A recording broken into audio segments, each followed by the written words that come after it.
د دې هارون الرشید بادشاه په زمانه کې یو نیک سړی تېر شوی دی مجذوب و مجذوب دا و چې چا به پرې دخل نه لره په لاره به روان و خو ډېر بزرګ و ولي الله و بهلول نوم یې و بهلول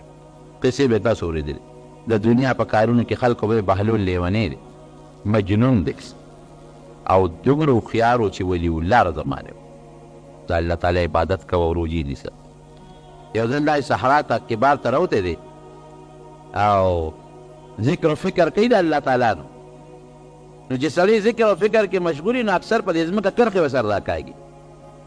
د ځمکه باندې کرښې راکاږي نو لګیا په ځمکه داسې څه کوټګۍ موټګۍ هم جوړې کرښې هم راکاږي او الله تعالی ذکر فکر کې مشغول دی هارون الرشید او زبیده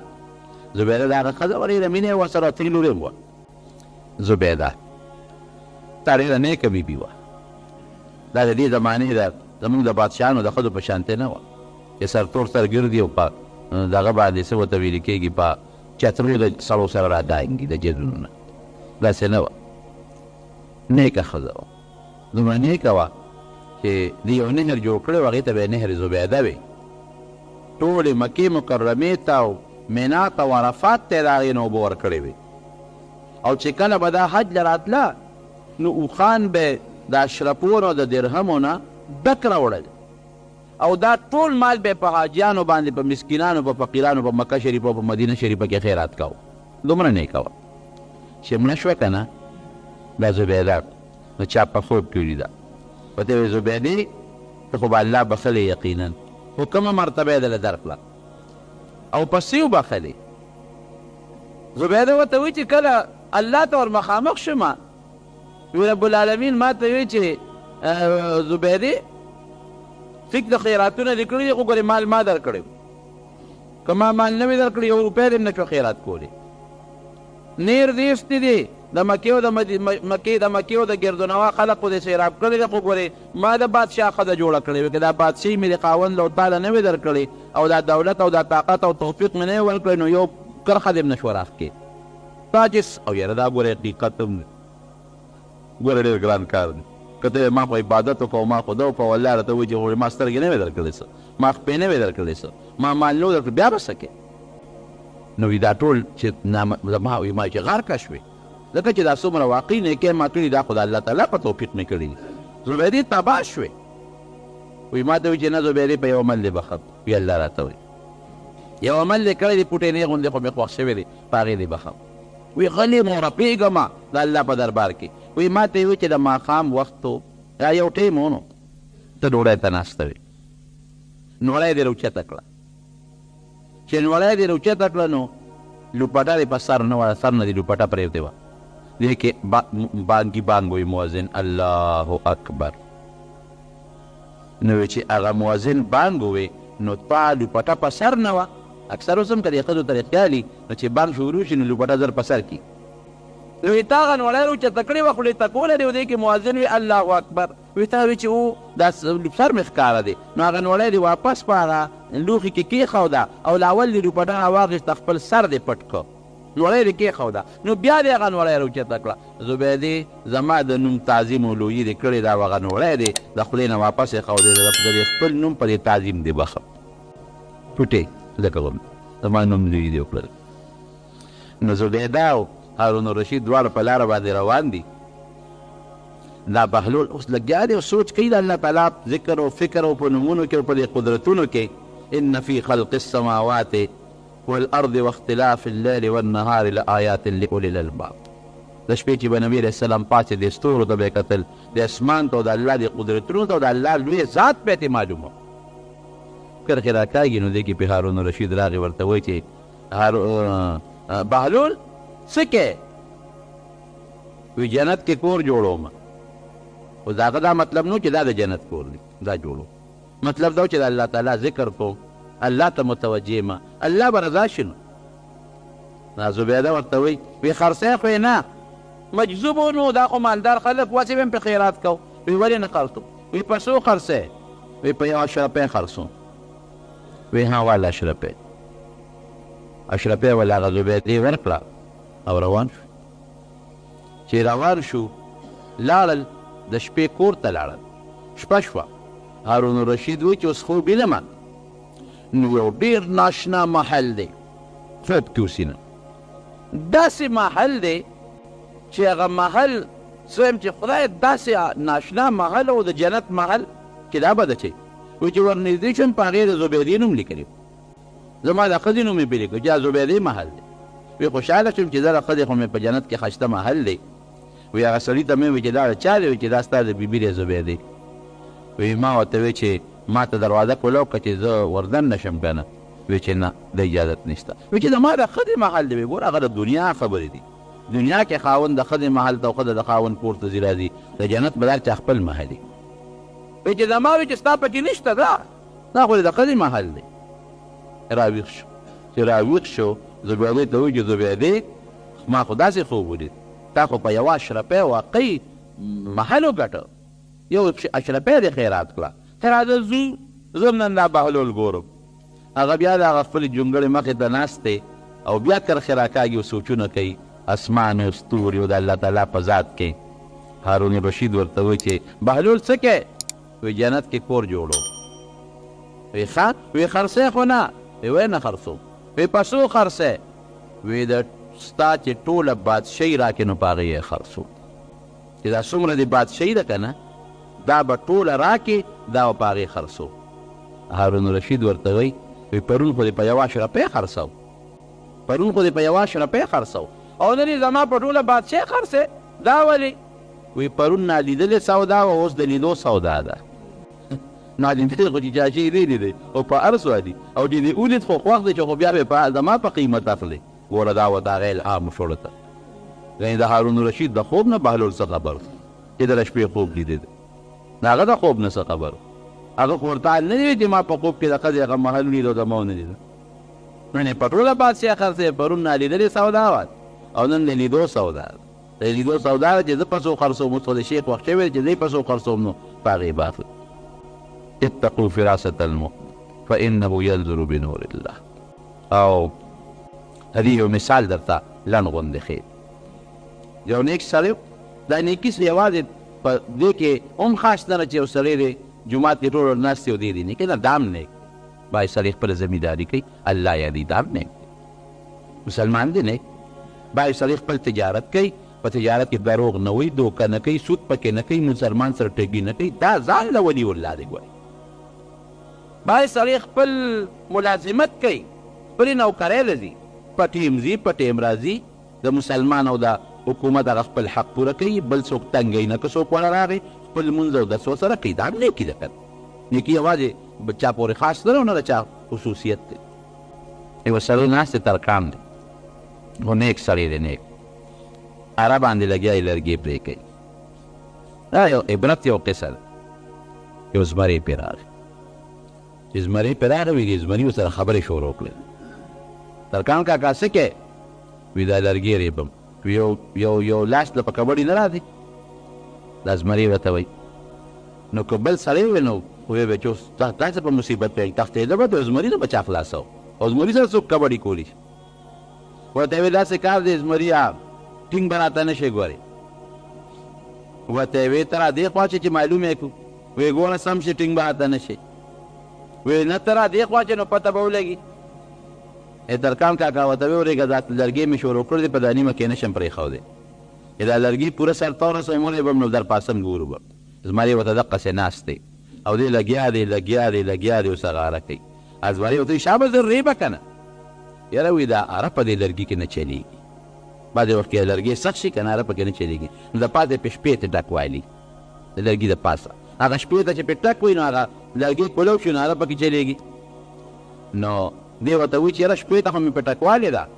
خو دا ده چې بیا هم پوره زور نه اخلي لرګی نه چلېږي. دی خو مهرباني نه کوې ته را سره لږ امداد نه کوې چې لرګي ضروري وي چې په کبډي ورشو. هغې وایي زه نه سره څه امداد وکړم. وایي ګوره ته خو هسې پهلوان یې که نه نو ته یې دا پنجه راوړه په دې لرګي کې ورکړه چې زور ورکړو دې لرګي له. نو چې زور وله ورکړو که نه نو دا به زه ضروري به کبډي به وکړو. هغه وایي ډېره ښه ده. حیوان خو بیا قمقه دي که نه. هغې ویل هغه خپله پنجه په هغه لرګي کې په هغه چرندې کې وردن نه کړه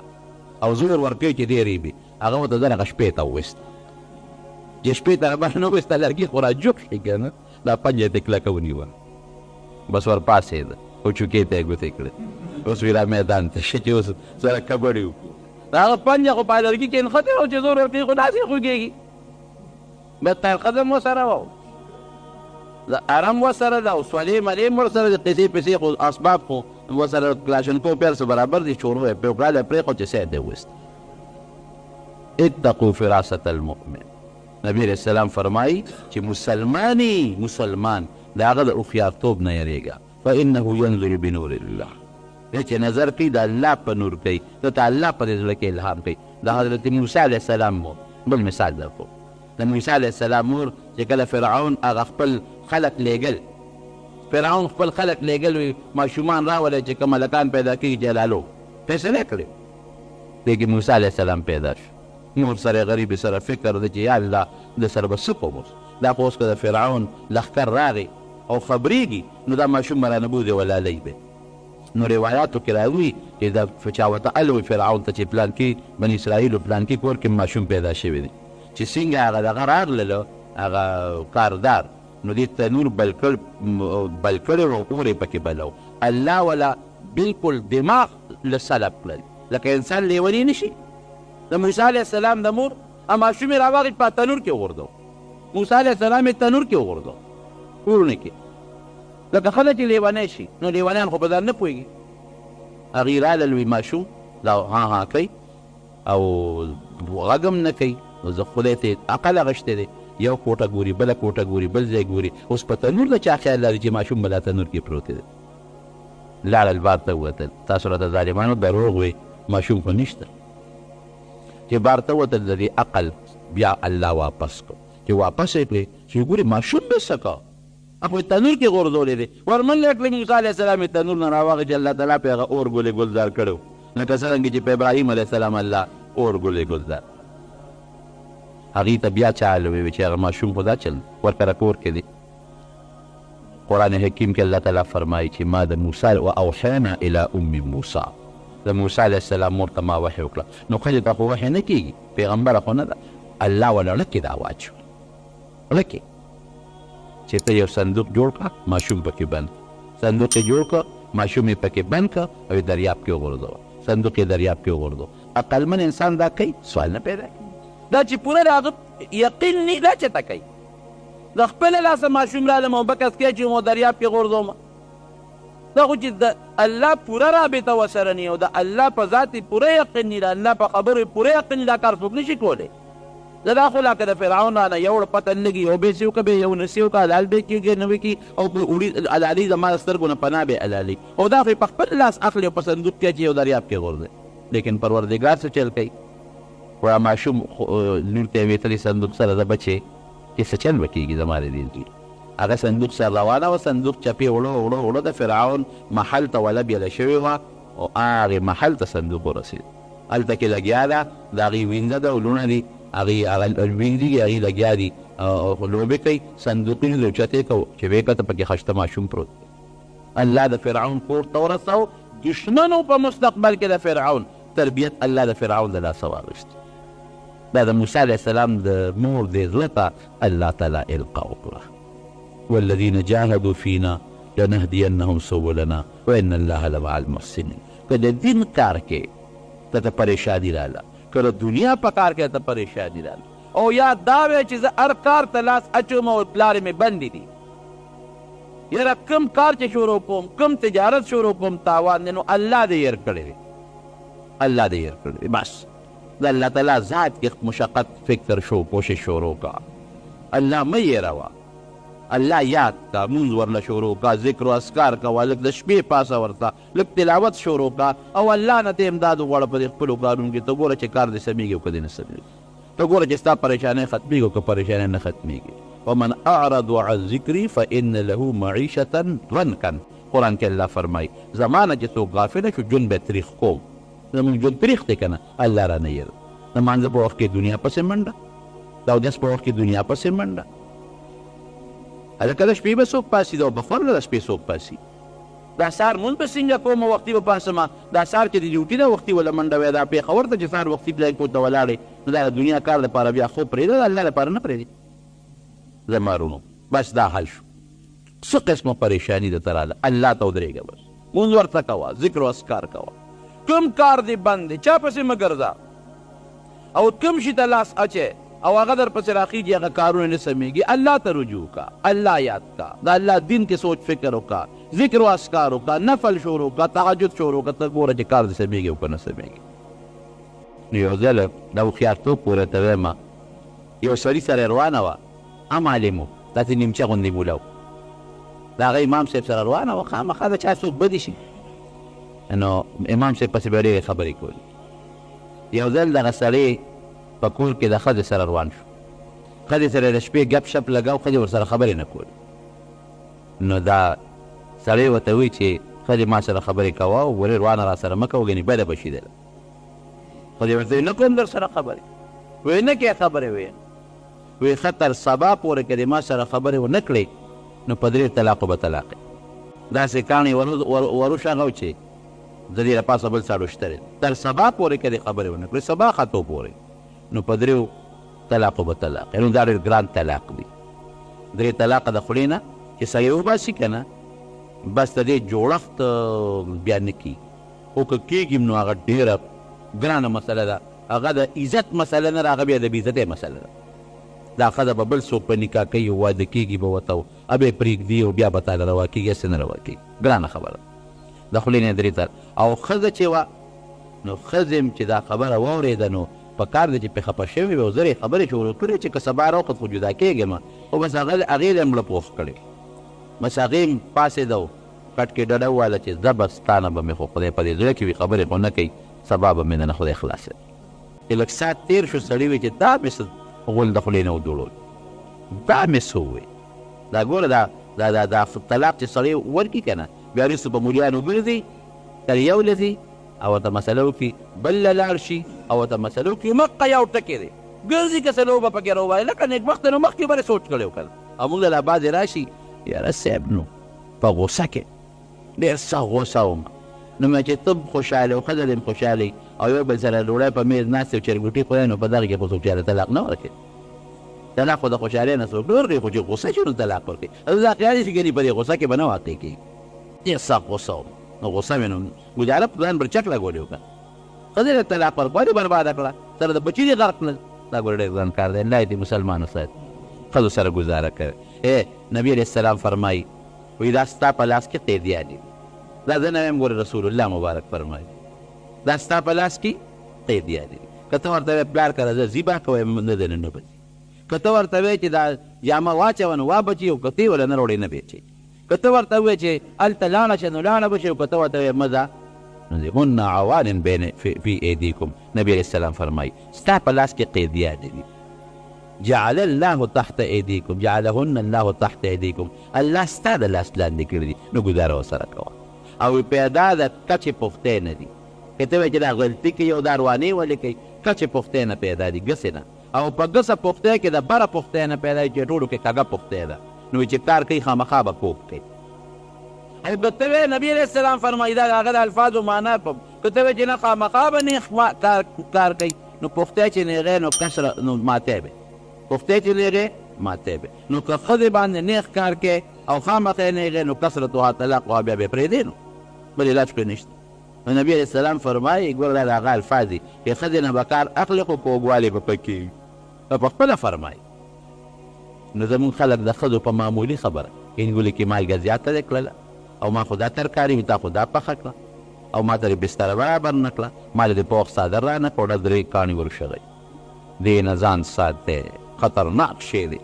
او ستا نوم هم پرې بدېږي. ګوره دې انسان ته یو سړي ته که طلاقي وي نو وجني دی، دا سړي نه خو طلاقي جوړ شو که بهر کیف. نو خولې نه یې خبره وختله، نه ښځې ته کېناسته، ورته یې ویې ښځې شابه خبرې شروع کړه، ګوره سبا به راوخېږي او که سبا راوخته نو 3 طلاقه مې ویلې دي، بیا یې ګوره علاج نه کېږي. ښځې ورته په خولې لاس یې ښودلی و، لاس ورته خو دې چې دا خپل کار کوه، خبرې نه کوم چې ده نه ونه شوه دا زور او غوبل، نو مینتونه یې شروع کړل، مینتونه چې ښځې بچي به څه کوي او ته به څه کوې، زه خو به بله ښځه وکړم، خو ته به څه کوې، سوچ وکړه قمقلې ګورې خبرې شروع کړه. هغې لاړه پخ کړی و، هغې وې چې مامو ته بیا دې مو ته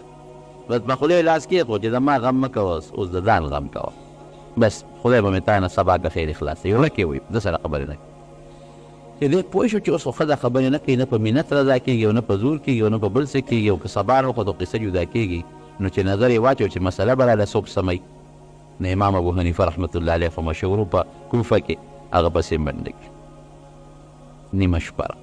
دروازې یې ورته ولګوله امام صاحب دغه وخت تهجد له پاڅېدلی څوک یې پلان کې یم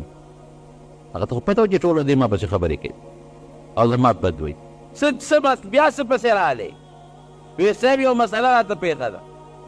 هغې پسې راغلی وی څه راته پېښه ده وی دقسې چل ده علما خو فقه لیکي زمانه وی څه نشته کور کښېنه زه درځم کښېنه زه ښځې سره خبرې کوه زه درځم دی چې کور ته لاړ لږ ساعت تېر کړه ښځه خبرې نه کوي نو بیا را منډه یې کړی وی چې امام صاحب خدای ته وګوره سبا را نږدې شو او ما خو درې طلاقه ویلي دي که سبا راوخته او تا خبرې ونه کړې نو په درېو طلاقو طلاق یې نو دا خو که سبا راوخته او دا ځناونه را سره خبرې ونه کړي خو دا به بیا به څه کوم امام صاحب ورته ویل د خدای بنده کښېنه الله به خیر کړي دا ته ځه دی راغې کور ته زه درځم